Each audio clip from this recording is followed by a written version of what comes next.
Je voulais vraiment remercier avec du plus profond de mon cœur toute l'équipe qui, depuis 7-8 mois, travaille dans l'ombre, a travaillé à ce qu'on puisse mettre en œuvre un projet cohérent dans une culture d'opposition permanente depuis 1967, que certains ont connu, 1974, que d'autres ont apprécié.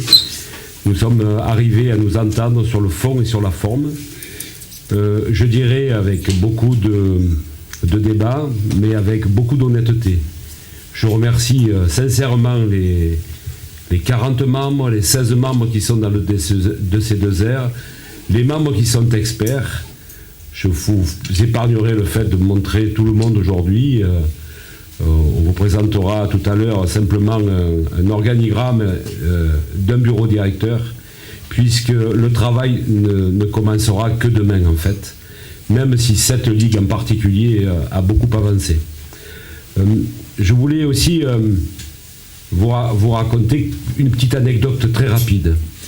Un de nos amis qui est très cher à nos cœurs ici a eu 80 ans le jour de France... Ah,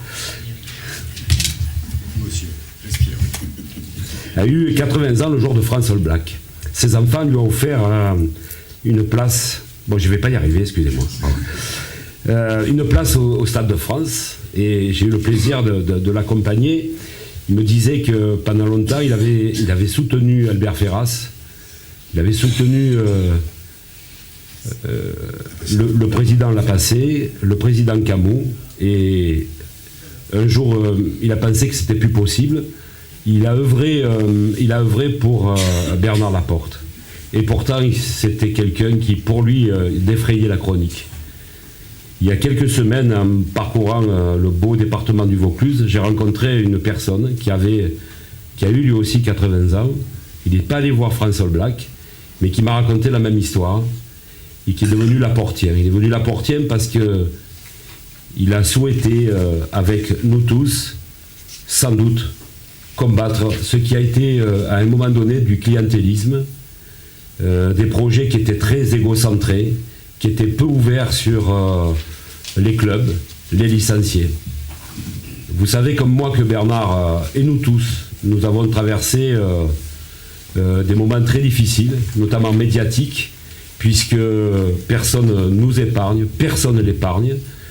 Je voudrais simplement, très rapidement, vous dire que nous avons pris, nous, 21 engagements, que ceux à la fédération qui ont été écrits en partie ici, nous en avons pris 44.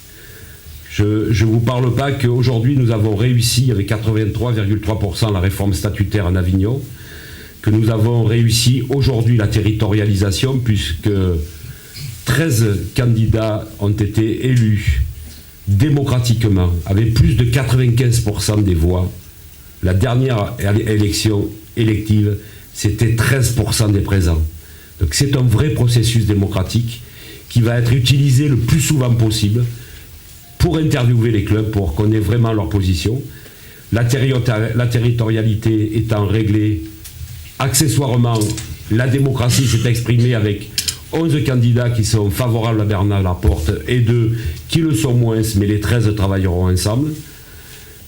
La réforme des compétitions a été réussie, la réforme des pôles espoirs, notamment avec l'ouverture des académies. Je donne rendez-vous à vous tous et vous toutes le 4 et le 5 janvier, quand Didier Rothière sera là pour inaugurer les académies de Nice, de Toulon et de Aix. Enfin, 10 ans qu'on le demandait, avec Bernard, ça a été fait en moins de 12 mois. Accessoirement, mais c'est un détail, Bernard Laporte et ses équipes ont obtenu l'organisation de la Coupe du Monde des moins de 20 ans, à Perpignan. C'était quelque chose de perdu, puisque c'était à Buenos Aires. Ça se retrouvera entre Perpignan, Béziers et Narbonne. Qu'accessoirement, il a obtenu l'organisation de la Coupe du Monde en 2023. Et je voudrais vous sensibiliser sur le fait que nous avons une chance inouïe d'avoir dans notre territoire le stade de Nice et le stade du Vélodrome, parce que au moins un tiers de la compétition va se passer chez nous, où accessoirement là aussi il y a 2,2 millions de spectateurs qui vont atterrir sur le hub de Nice et sur le hub de Marignane. C'est une chance pour notre rugby qui est incommensurable.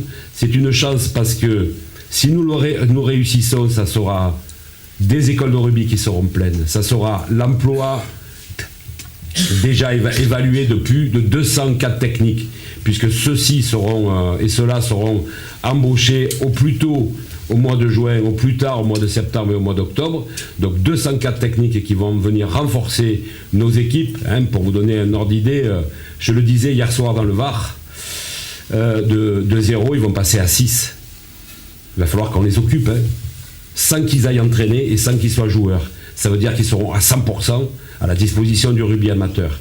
Mais tout ça, c'est critiqué tous les jours dans l'équipe avec des procès d'intention qui sont juste abominables. Et je me demande comment cet homme peut faire pour les supporter. Je voulais vous parler aussi des ballons qui sont là, des télévisions. Je voulais vous parler aussi dans notre territoire, de la création des CIMOT. Il y a des gens qui ont dit on va licencier les personnels. 0 licenciement. Sur le plan sportif, 0 sur le plan administratif. Les copines d'Avignon ont été très très inquiètes. 0 licenciement. Il a été dit qu'on allait vendre les bâtiments. 0 vente. Et si quand même on voudrait le faire, la loi nous l'interdit. L'article 12 des règlements généraux de la fédération est très clair. Rien ne peut se vendre sans l'autorisation du comité directeur de la FFR. Il y a des gens qui ont déblatéré là-dessus pour créer de la confusion. Aujourd'hui, c'est le contraire. 6 mottes. Motte à Avignon, motte à Berre, motte à Digne, motte à Nice, motte à Aix, motte au Pradé, de partout.